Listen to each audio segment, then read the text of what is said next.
Hello students, today's class we discuss electric field and continuous charge distribution. So here first one is electric field, that is defined as the electrostatic force per unit test charge acting on a vanishingly small positive test charge placed at the given point. That we can write as electric field E is equal to limit Q0 tends to 0 then F divided by Q0, or simply we can say this electric field as force per unit charge F by Q. From this we can write F is equal to Q into E. This electric field is a vector quantity and its direction is same as that of the force exerted on a positive test charge. Now the SI unit of electric field, you can see here force by charge. So unit of force is Newton per charge coulomb. So Newton per coulomb is the SI unit for this electric field. Another one SI unit also there, that is volt per meter. Then how to write the dimension of this electric field? You know electric field is equal to F by Q. Then how can we write this? E is equal to dimensions of force divided by dimensions of charge. So here you can see dimension of force is ml t raised to minus 2. Then for this Q, charge is A into T. You know the equation for charge is current into time. So here you can see E is equal to ml t raised to minus 2 divided by A T, that we can write as ml t raised to minus 3 A raised to minus 1. That is the dimension of this electric field.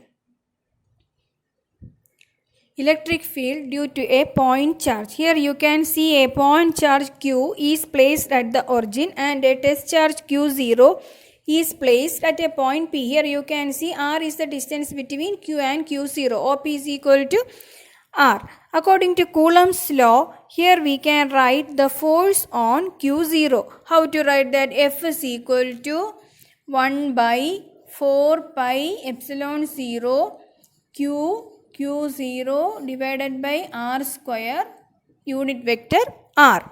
Here the unit vector R is directed from Q to Q0.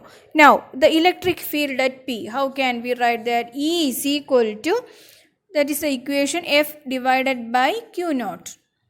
Okay, then we can write this E as 1 by 4 pi epsilon 0 Q divided by R square unit vector R.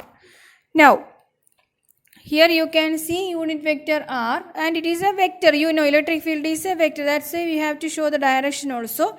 Now what is the magnitude of this electric field? That we can write as 1 by 4 pi epsilon 0 Q divided by R square. This is the electric field. From this we can say this is a constant, charge also a constant. So from this we can write E proportional to 1 by R square.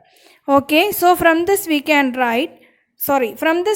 say at all points on a spherical surface drawn around the point charge, the magnitude of E is same and that magnitude does not depend on the direction of this R. Okay, so this field we can call as spherically symmetric or radial field.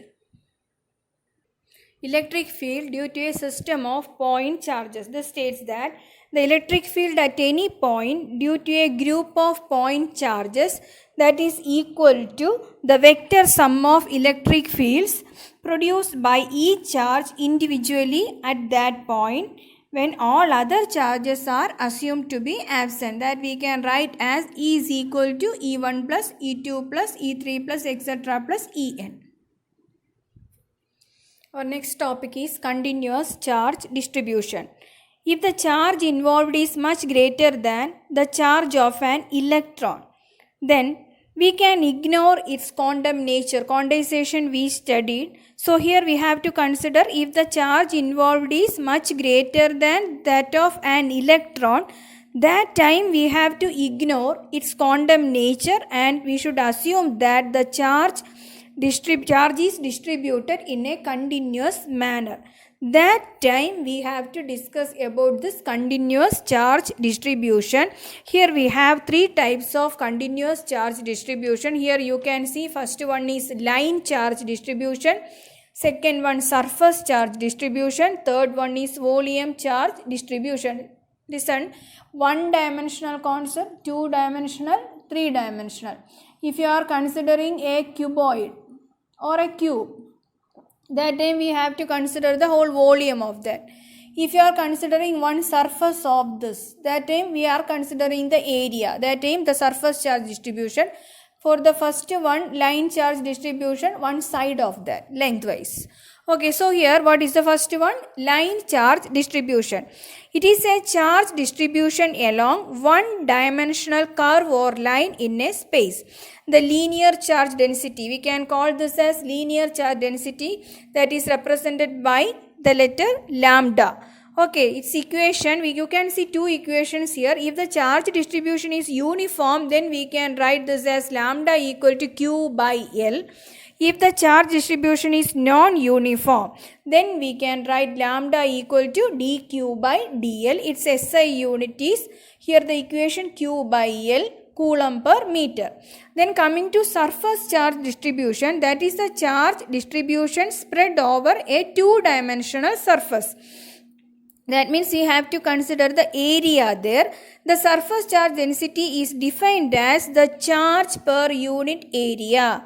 It is represented by the letter sigma. Sigma equal to Q by A. This is for uniform distribution of charge. Then this one for non-uniform charge distribution, that is sigma is equal to dQ by dA.